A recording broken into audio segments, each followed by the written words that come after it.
90 minutes durant lesquelles les candidats des camps républicains et démocrates se sont affrontés, ont confronté leurs arguments. On va en parler dans première édition jusqu'à 6h ce matin. Soyez les bienvenus si vous nous rejoignez. On va tenter de décrypter avec nous et nos invités autour de ce plateau ce débat. Ulysse Gosset, éditorialiste politique international BFM TV. Merci d'être en direct avec nous. Fred Hoffman, porte-parole des Democrats Abroad Friends. Désolé pour mon accent. Et Paul Ryan, vous êtes le président du Parti républicain en France. C'est ça. On va vous entendre dans un instant. On va d'abord prendre la direction de la Géorgie où se trouve notre correspondant Antoine Hollard. Antoine Hollard qu'on retrouvera donc dans un instant. On va d'abord faire peut-être une question très globale avec vous, Ulysse. Comment ça s'est passé tout simplement ce débat ? Est-ce qu'il était aussi tendu qu'on le disait ? Je dirais d'un mot, ça a cogné dur. Ça a cogné dur. Sans gants de boxe, si j'ose dire. On avait d'un côté un Donald Trump qui a accusé Biden d'être le pire président de l'histoire des États-Unis, qui allait conduire l'Amérique à la Troisième Guerre mondiale et qui allait détruire le pays. Et de l'autre, on avait un Joe Biden qui qualifiait Trump de pire président de l'histoire lorsqu'il a été lui-même président, il y a 4 ans. Un repris de justice, un criminel, un menteur, un pauvre type, un loser. Vous voyez, une confrontation, je dirais, à la hauteur des attentes. Sur la forme, Trump très engagé, très en forme, très attaquant Biden sans répit. Et un Biden qui, au début du débat, était hésitant, la voix chevrotante, parfois mélangeant ses mots, et on se demandait s'il n'y avait pas quelques absences. Et c'est la question de l'âge, évidemment, qui est apparue au début du débat. Il est question d'ailleurs d'un test cognitif. Et Trump lui disant, je vous mets au défi de subir un test cognitif comme moi j'en ai subi 2 et réussi avec succès. Donc vous voyez, le débat est tout de suite allé très au fond et de façon très violente. Biden a perdu, je dirais, la première manche lorsqu'on a parlé de la sécurité sociale. Et puis ensuite, il a repris du poids, lui aussi. Sa voix s'est renforcée et il a été très vif et offensif en accusant Biden de vouloir finalement créer le chaos, et comme il l'avait fait lors de la dernière élection. Donc vous voyez, ça a été vraiment un échange absolument violent avec, je retiendrai, une attaque incroyable de Joe Biden par Donald Trump lorsqu'il a dit, si j'avais été président, s'il y avait eu un vrai leader aux États-Unis, eh bien il n'y aurait pas eu de guerre en Ukraine, Poutine n'aurait pas osé si j'avais été au pouvoir. Et puis accusant à propos de Gaza et de la guerre entre le Hamas et Israël, accusant Biden de se comporter comme un Palestinien. C'est vraiment une attaque aux États-Unis, vous savez, où on est si sensible à la question d'Israël, qui va extrêmement loin. Biden a évidemment préféré mettre en avant son bilan, mais on voit bien que pour les Américains, le choix est très difficile entre 2 personnes assez âgées l'une et l'autre, l'une qui a du mal à s'exprimer et l'autre qui parfois est terriblement outrancier. Alors avant de retrouver Antoine Hollard en direct depuis Atlanta aux États-Unis, eh bien, le mieux c'est d'entendre ces invectives entre Donald Trump et Joe Biden. Quand j'étais président, que j'ai parlé à l'OTAN et que le secrétaire général a dit que Trump faisait un travail formidable. En fait, le budget de l'OTAN, c'était pratiquement 100% américain. Pour le Hamas et Israël, en fait, Israël veut continuer la guerre. Il faut laisser Israël terminer le travail. Non, en fait, Biden, il veut soutenir les Palestiniens, mais en fait, il ne l'aime pas parce qu'il est très faible. Président Biden, vous avez une minute. J'ai jamais entendu autant de sottises. C'est lui qui voulait quitter l'OTAN. Il voulait quitter l'OTAN. L'idée, notre force, elle est dans notre alliance. Il y a peut-être un océan, mais il faut éviter la guerre en Europe. Parce que sinon, Poutine va continuer à attaquer l'OTAN. Mais on a l'article 5. Si on attaque un membre de l'OTAN, on attaque tout l'OTAN. Donc, si Poutine veut faire la guerre, qu'il essaye. Parce que si on laisse prendre l'Ukraine, après, il va s'attaquer à la Pologne et aux autres. Antoine Hollard, vous êtes en direct d'Atlanta, aux États-Unis, Atlanta, où il y a le siège de CNN. Bon, on vient de les entendre. Le ton est donné, ça cogne dur.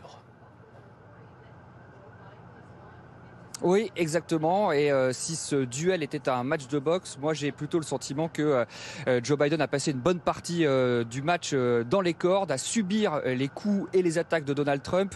Il a été mis en difficulté sur l'économie et sur l'immigration. Ça, c'était plutôt attendu. Mais de façon plus surprenante, il n'a pas réussi à marquer de points sur les sujets où il avait en théorie l'avantage sur Joe Biden, comme sur l'avortement. Ses arguments étaient peu clairs, mal formulés. Le message était brouillé. ce débat devait en tout cas et marque en tout cas le début de la campagne, et c'est plutôt un faux départ ou un mauvais départ pour Joe Biden. Alors on verra si cela peut avoir des conséquences. Ce débat, c'était l'occasion en tout cas pour chacun des candidats d'aller essayer d'aller chercher des voix chez les électeurs indécis.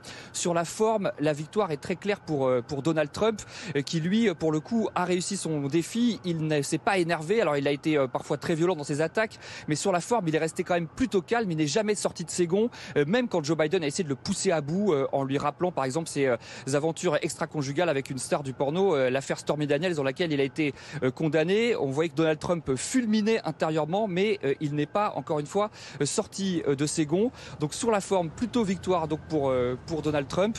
On verra ce que disent les sondages dans les prochains jours. Merci beaucoup Antoine Hollard. On vous retrouvera évidemment tout à l'heure. Fred Hoffman, on n'arrête pas de parler de l'âge de Biden, et puis il devait évidemment faire oublier un petit peu les attaques sur ses capacités cognitives. C'est raté pour vous ce soir? Non, ce que vous avez pensé de votre non, parce candidat? que si même moi, déjà, excusez-moi pour mon accent. J'ai toujours un accent. C'est une bonne guerre. Et déjà, je suis crevé, je suis fatigué, mais c'est pas parce que c'est 4 heures le matin ou 5 heures le matin, parce que ce mec, excusez-moi, il est fatigant, parce que c'est mensonge après mensonge après mensonge. Joe Biden, face à quelqu'un comme lui, c'est impossible, c'est pas un débat. Il a critiqué, il a fait... Dites-moi une chose positive que Trump a dit. Il n'y avait pas une chose positive. Il n'a pas dit comment il allait amener le pays dans le futur pour quelque chose de positif. Alors Biden essayait de rester... comment dire, lucide et intelligent avec ses réponses, mais face à quelqu'un qui est, j'ai utilisé le mot, excusez-moi, tout à l'heure, mais je dis de nouveau, un taré. Moi, c'est impossible. En fait, je félicite Joe Biden qu'il n'a pas frappé ou il n'a pas fait comme la dernière fois, qu'on a dit, taisez-vous, shut up, man. Parce que moi, j'avais envie de faire ça tous les 2 minutes. Pour moi, c'est la campagne n'est pas effrayant. terminée.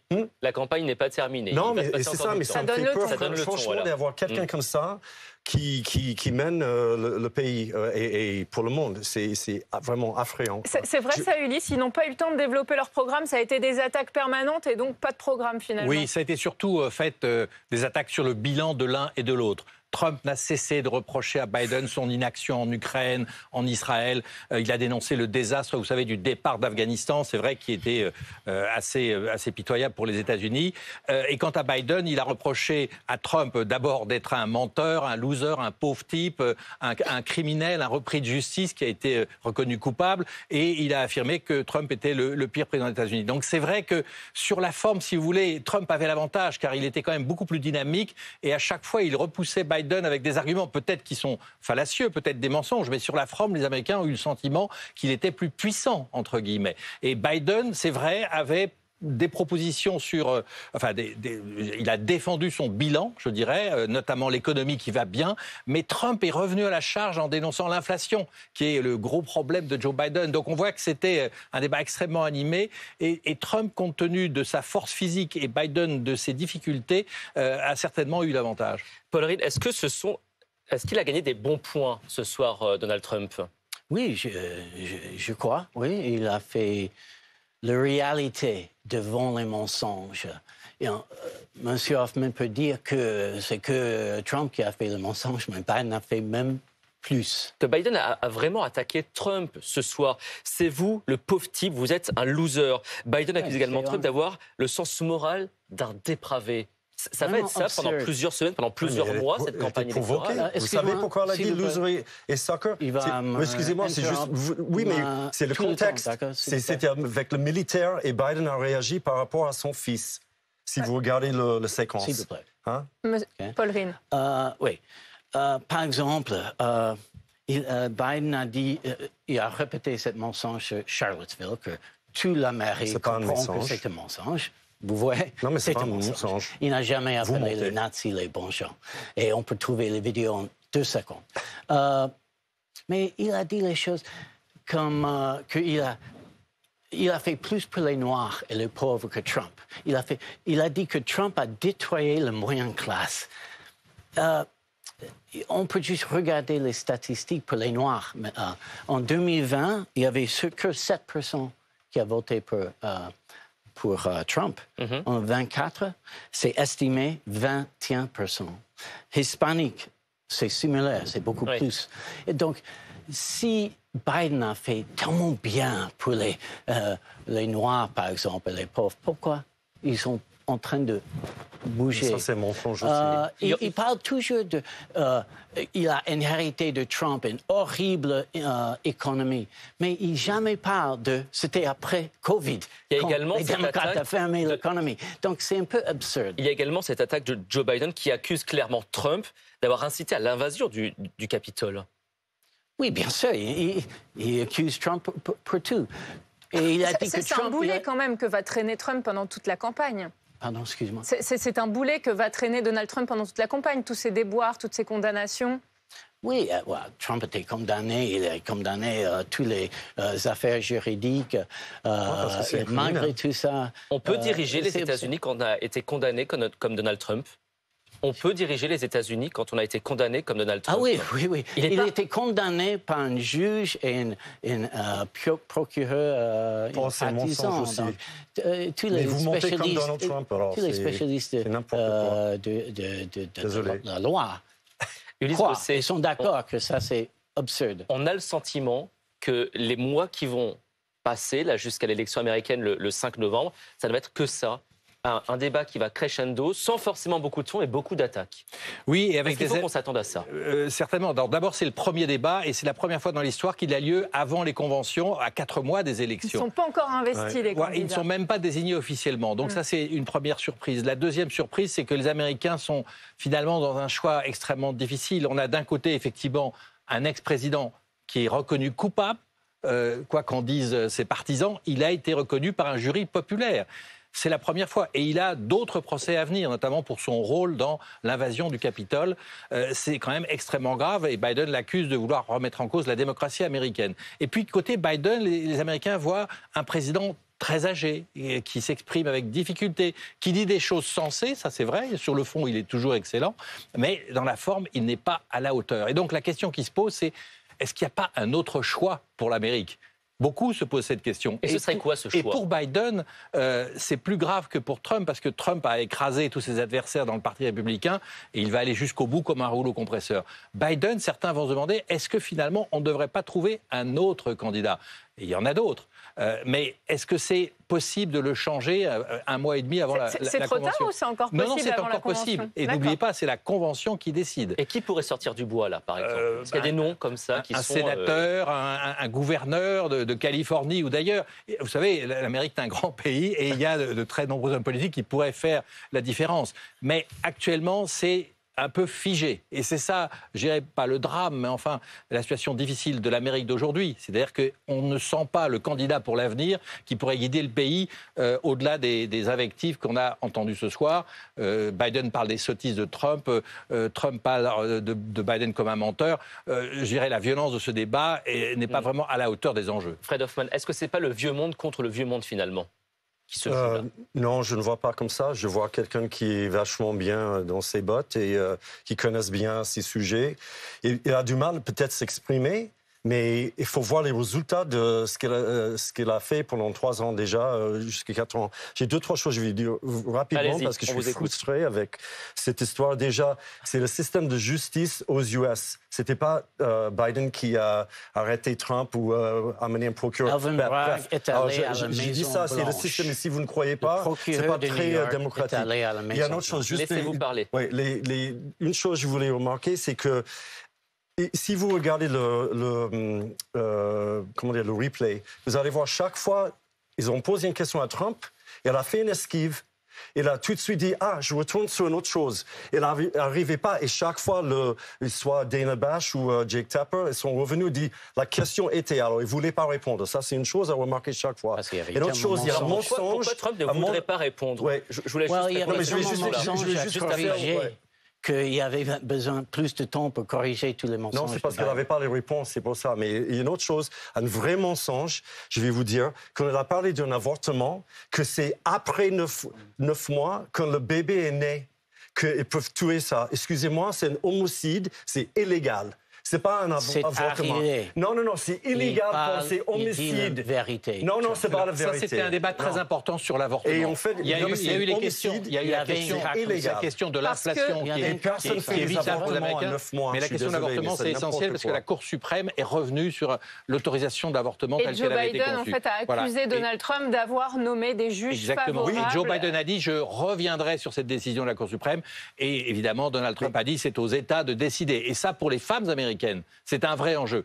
Avant le débat, ils étaient tous les deux au coude à coude. C'est vrai que Trump avait l'avantage dans plusieurs États et qui le donnerait a priori gagnant, mais ils étaient au coude à coude. On verra maintenant demain ce que les Américains vont décider, compte tenu de ce qu'ils ont vu. N'oublions pas que c'était le premier débat, qu'il y en aura un autre en septembre, qui sera évidemment décisif. Et d'ici là, ils auront tous les deux, peut-être, sans doute, été confirmés dans le choix des deux partis. Et là, ça sera vraiment le débat essentiel, quelques semaines avant le vote de novembre. Quel a été le sujet phare ce soir ? Alors, l'inflation, l'économie. On a d'un côté un Trump qui accuse Biden de détruire l'Amérique, de faire monter les prix, et de l'autre côté, on a un Biden qui a des résultats qui sont bons. Regardez la baisse du chômage aux États-Unis comparé à ce qui se passe en Europe, une économie assez florissante, mais une inflation qui effectivement gâche le bilan de Biden. Donc ça, c'est le sujet numéro un. Le rôle des États-Unis à l'international. Trump dit il n'y a pas de leader à la Maison-Blanche. Biden est un président faible. La preuve, c'est qu'il y a eu l'Ukraine, qu'il y a eu Gaza. Sans moi, avec moi, ça ne serait jamais arrivé. Il a été osé là-dessus. Donald Trump, il a quand même dit à Biden qu'il était comme un Palestinien, ce qui est vu comme une insulte aux États-Unis. Il y a eu aussi ce côté Poutine a profité de la faiblesse de Biden pour envahir l'Ukraine. Ce ne serait jamais arrivé avec moi, dit Donald Trump. Je crois que Donald Trump a raison. Il avait une façon de bien négocier fort par le respect avec Poutine. Mais Trump n'a pas besoin de parler de le futur, en fait, comme M. Hoffman dit. Pourquoi? Non, parce qu'il était déjà le président. Oui, avec il était déjà le président en 4 ans. Voilà. Et c'était super, et tout le monde ça va. Tout le monde comprend ça, non, tout le monde pas sait. tout le monde. Peut-être vous, mais pas... Biden... Et le pire président. Il est pire. Il est le pire.